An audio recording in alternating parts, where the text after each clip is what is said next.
All right, Nate, so here's your video analysis. Great getting a chance to work with you, dude. I think you got a lot of potential.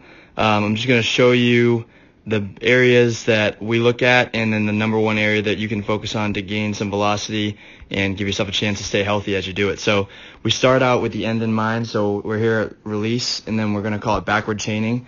So we're going to work backwards to the starting point, and then we're going to talk about the different chunks of the delivery of you throwing a baseball, and then say, hey, this is the chunk that you need to focus most on to get your biggest bang for your buck. So constantly going to be improving, and there's never going to be an end to it. Doesn't matter if you're a pro guy or whatever, there's always something to work on. So none of this is a personal attack. It's just all critical feedback based on my expertise and my last 15 years of studying this, training it every day, and being around some really high level people that have taught me a lot of good things. So first thing is, when you go ahead and you finish, I love the pronation bump right here. This is your body's natural mechanism for protecting itself. Your thumb goes down. It's outstanding.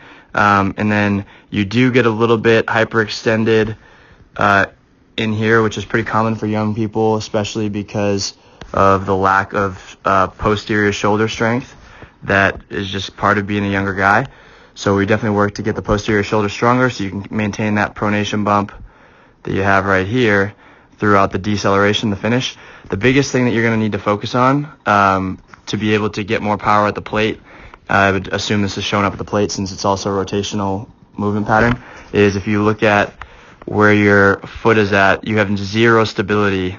You're just literally almost looking like you're going to do a layup for basketball. You're almost in triple extension at your ankle. We need to get that heel planted so the whole foot is flat so you can get into the glute and the hamstring to be able to slow yourself down. So the lead leg block is the number one focus for you. We'll talk about what that means, and let me know if you have questions.